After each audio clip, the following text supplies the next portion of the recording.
Hello everyone, আমি দীক্ষা Ghosh, first year MBBS student at Jhargram government medical college.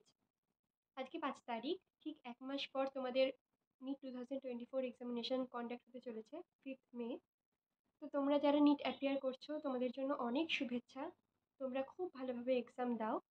আর আজকে আমি আমার নিট এক্সামের আগে 1 মাস কী এক্সপিরিয়েন্স ছিল তোমাদের সাথে সেটাই শেয়ার করব।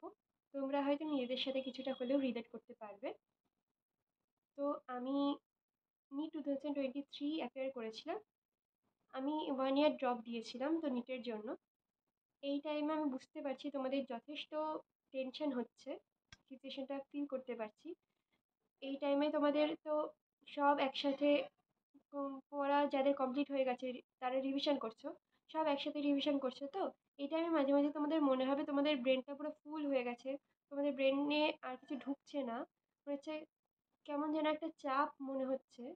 সেটা আমারও মনে হতো, তাই জন্য আমি তোমাদের বলছি এটা নিয়ে একদম টেনশন করে না, এটা সবার হবে। শুধু এইটা থাকা সত্ত্বেও তোমরা তোমাদের বেস্টটা লাস্ট অবধি দিয়ে যাও, যাতে তোমরা নিজেদের দিক থেকে কোনো রকম রিগ্রেট করতে না পারো যে তোমরা তোমাদের বেস্ট দাওনি। আর বাকিটা তোমরা ঈশ্বরের উপর ছেড়ে দাও, তোমরা তোমাদের রেজাল্ট ঠিক পেয়ে যাবে। এই টাইমে আমার আমি বলি, আমি এই টাইমে আমার রিভিশন শেষ হয়ে গিয়েছিলো, তো এই টাইমে আমি মক টেস্ট দিতাম। মক টেস্ট দিতে আমি রীতিমতো ভয় পেতাম, কারণ আমার বিভিন্ন কারণে আমার কোনো না কোনোভাবে মক টেস্টের মার্কসটা কমেই যেত। হ্যাঁ, কোনো হয়তো আমি এই মক টেস্ট দিতে দিতে আমি ওএমআর শিটে মক টেস্ট দিতাম। আমি টেলিগ্রাম থেকে পেপার ডাউনলোড করে সেটা ওএমআর শিটে ফিল করে মক টেস্ট অ্যাপিয়ার করতাম। তো আমি দেখতাম মক টেস্ট দেওয়ার সময় এক্সাম প্রেশারের জন্য আমি কোনো জায়গায় হয়তো নট দেখতে পেলাম না, ইনকারেক্ট কারেক্টের জায়গায় ভুল করে ফেললাম, বা হয়তো কোনো কোনো জায়গায় ওএমআরই ফিল আপ করলাম না, কোশ্চেনটা ভুল পড়লাম। এরকম করতে করতে বিভিন্ন কারণে আমার মক টেস্টের মার্কসটা কমে যাচ্ছে। আর আর বাকিটা আমি অ্যানালাইসিস করলাম যে বায়োলজি কিছু কিছু চ্যাপ্টার মেমোরাইজিং যে টপিকগুলো আছে সেখান থেকে আমার বারবার করে একই জিনিস ভুল হচ্ছে। তাই জন্য আমি ওই টপিকগুলো বারবার করে রিভিশন করতে থাকলাম। এবার ঠিক নিটের টেস্টের মার্কসটা এরকম আসছে, তোমাদের একদম টেনশন করার কোনো কারণ নেই। আর যতই আসুক না কেন মক টেস্টের মার্কস, সেটা একদমই ম্যাটার করে না। তোমাদের কী কারণে মক টেস্টের মার্কসটা কম হচ্ছে সেটা দেখো। মক টেস্টের মার্কস বিভিন্ন কারণে কম হতে পারে। যদি এক্সামে ইররেলেভেন্ট বায়োলজি কোশ্চেন দেয় সেটা তোমাদের অ্যানালাইসিস করতে হবে, বা এক্সামের লেভেলটা হাই দিচ্ছে সেটা অ্যানালাইসিস করতে হবে। সেটার জন্য তোমাদের মক টেস্টের মার্ক কম হতে পারে। আর এই টাইমে তোমরা প্রিভিয়াস ইয়ার কোশ্চেনের উপর বেশি জোর দাও, যতবার সম্ভব প্রিভিয়াস ইয়ারের কোশ্চেনগুলো রিভিশন করো। বায়োলজির জন্য প্রিভিয়াস 10 ইয়ার্স করলেই হবে। ফিজিক্স আর কেমিস্ট্রির জন্য চেষ্টা করো 35 ইয়ার্স করার। হ্যাঁ, অর্গানিক কেমিস্ট্রির নেম রিয়াকশনগুলো রিভিশন করে যাও, শর্ট নোটস বানিয়েছো যারা তারা শর্ট নোটস থেকে রিভিশন করো। ইনঅর্গানিক কেমিস্ট্রি ব্লক কেমিস্ট্রিতে তোমরা এনসিইআরটি থেকে রিভিশন করো, আর বাকিটা নোটস থেকে রিভিশন করো। অর্গানিক কেমিস্ট্রি, ইনঅর্গানিক কেমিস্ট্রি আর ফিজিক্স তো তোমরা কোশ্চেন মক টেস্ট অ্যাপিয়ার করো, যে কোশ্চেনগুলো ভুল হচ্ছে সেই টপিকগুলো আবার করে পড়ে নাও। এরকম করতে করতে রিভিশনটা বারবার করে করতে হবে এই টাইমে। আর তোমাদের মক টেস্টের মার্ক যদি কমও আসে তোমরা একদম টেনশন করো না, নিটে ঠিক তোমাদের সব কিছু মনে পড়বে। আর এরকম হয়তো হতে পারে মক টেস্ট দিতে দিতে তোমাদের মনে হচ্ছে এই টপিকটা তুমি আগে পড়েছিলে, কিন্তু ওই টাইমে ঠিক ওই মুহূর্তে তোমাদের মনে পড়ছে না। এটা আমারও হতো।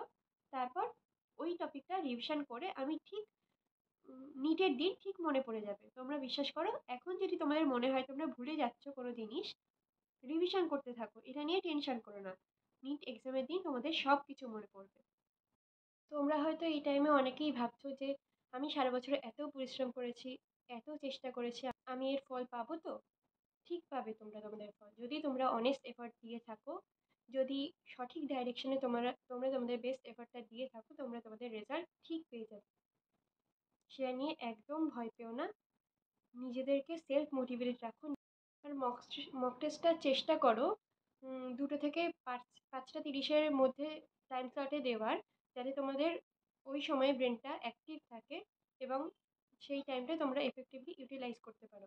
ফলে তোমাদের একটা এক্সাম টেম্পারমেন্ট তৈরি হবে, যাতে ওই টাইমে কোনো রকম যখন তোমরা 5th মে এক্সাম দেবে নিটের, সেই টাইমে যেন তোমাদের কোনো আলাদা ফিল না আসে যে যে তোমরা নিট দিচ্ছ। তোমরা তোমাদের মনে হবে যেন তোমরা একটা আলাদা মক টেস্ট দিচ্ছ। হ্যাঁ, সেই রকম টাইপের করে নিজেদের প্রস্তুত করো। আর অন্য কারোর সাথে নিজেদের কম্পেয়ার করতে যেও না। অন্য কারোর জার্নি তোমার জার্নির মতো নয়। তোমার জার্নি তোমার কাছে সেরা। সেই জার্নিটাকে তোমরা নিজেদের মতন করে তৈরি করো। নিজেদের মতন করে তোমরা তোমাদের বেস্ট দিয়ে তোমরা তোমাদের ড্রিম কলেজে পৌঁছোয়। হ্যাঁ, অন্য কে কী করছে, কোন জায়গায় কে কটা মক টেস্ট দিচ্ছে, তার কত নম্বর আসছে, এইসব দেখে কোনো লাভ নেই। তোমরা তোমাদের নিজেদের মিস্টেকগুলো দেখো এবং নিজেদেরকে প্রতিদিন একটু একটু করে নিজেদের মেডিকেল কলেজের কাছে নিয়ে যাও। আর তোমাদের মিস্টেক কপি যেটা তোমরা বানিয়েছো সেই মিস্টেক কপিটা তোমরা রিভিশন করতে থাকো।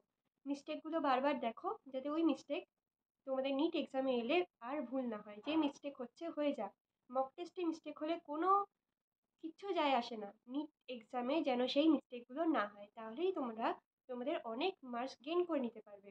মক টেস্টে যে কারণে তোমাদের নম্বর কম আসতো, যে ভুলগুলোর জন্য তোমাদের নম্বর কম আসতো, সেই ভুলগুলো না হলেই তোমাদের নিট এক্সামে তোমরা তোমাদের কাঙ্ক্ষিত নম্বর পেয়ে তোমরা তোমাদের ড্রিম কলেজে পৌঁছতে পারবে। তো all the best for your NEET 2024 examination. খুব ভালোভাবে এই কদিন প্রিপারেশন নাও। Good bye.